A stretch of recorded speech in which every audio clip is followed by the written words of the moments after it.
और वहीं जम्मू कश्मीर के सुचेतगढ़ में इंटरनेशनल बॉर्डर पर बॉर्डर सिक्योरिटी फोर्स बीएसएफ और पाकिस्तानी रेंजर्स के बीच सेक्टर कमांडर लेवल की बैठक हुई है।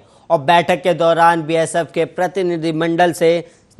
प्रतिनिधिमंडल ने सीमा पार से पाकिस्तान द्वारा ड्रोन और आतंकी गतिविधियां, पाकिस्तानी द्वारा सुरंगों की खुदाई और सीमा प्रबंधन से जुड़े दूसरे मुद्दों को चर्चा का केंद्र में रखा। सीमा पार पाकिस्तान द्वारा ड्रोन गतिविधियों को लेकर बीएसएफ प्रतिनिधियों ने बैठक में बहुत कड़ा विरोध दर्ज कराया है। और वहीं इंटरनेशनल बॉर्डर पर भारत और पाकिस्तान के बीच हुए सीज फायर समझौते के बाद ये पहली बैठक थी। और बैठक में दोनों पक्षों ने इंटरनेशनल बॉर्डर पर सद्भाव और शांति बहाल करने की दिशा में प्रतिबद्धता जताई है।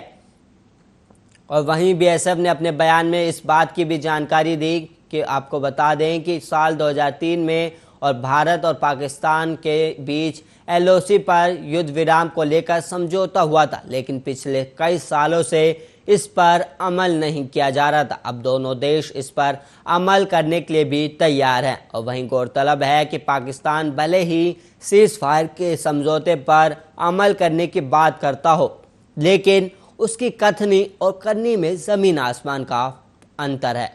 और वहीं सीज फायर के उल्लंघन में पाकिस्तान की तरफ से उच्च क्षमता वाले हथियारों का भी इस्तेमाल हुआ है।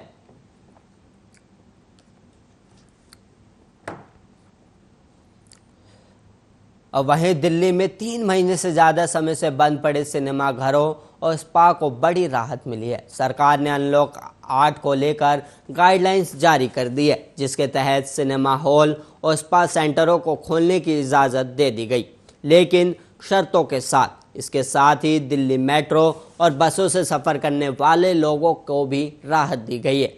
अब दिल्ली मेट्रो अपनी 100% सीटिंग कैपेसिटी के साथ चलेगी। और वहीं डीटीसी और क्लस्टर बसों को 100% क्षमता के साथ चलाने की इजाज़त दे दी गई, लेकिन मेट्रो और बस दोनों में ही खड़े होकर यात्रा करने की इजाज़त नहीं दी गई। ये आदेश 26 जुलाई सुबह 5 बजे से 9 अगस्त सुबह 5 बजे तक लागू रहेगा। दिल्ली डिजास्टर मैनेजमेंट अथॉरिटी द्वारा जारी आदेश में कहा गया है कि सिनेमा हॉल अपनी 50% सीटिंग क्षमता के साथ खोले जा सकेंगे। इसके साथ ही शादी समारोह में अधिकतम 100 लोगों के शामिल होने की इजाज़त दी गई है। अभी तक अधिकतम 50 लोग ही शामिल हो सकते थे। और वहीं अंतिम संस्कार में शामिल होने वाले लोगों की अधिकतम संख्या 20 से बढ़ाकर 100 कर दी गई है। अब सभी ऑडिटोरियम और असेंबली हॉल को 50% क्षमता के साथ खोला जा सकेगा। इससे पहले स्कूल या शैक्षणिक संस्थानों के ऑडिटोरियम और असेंबली हॉल को ट्रेनिंग और मीटिंग के लिए 50% क्षमता के साथ खोलने की अनुमति दी गई थी।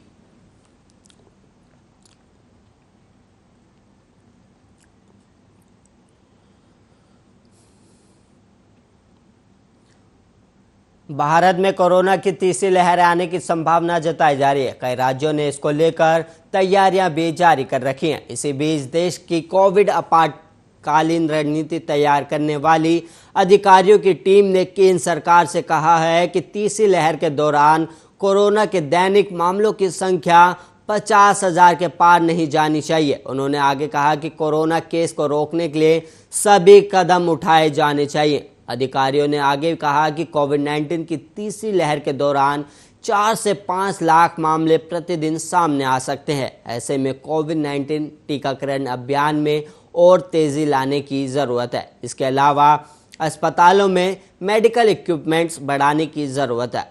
और अगली लहर के दौरान देश में कम से कम 2 लाख बेड्स की ज़रूरत पड़ेगी। इसमें सबसे ज़्यादा उत्तर प्रदेश में बेड्स की ज़रूरत पड़ने वाली है। इसके बाद महाराष्ट्र, बिहार, पश्चिम बंगाल और मध्य प्रदेश में बेड्स की ज़रूरत पड़ सकती है।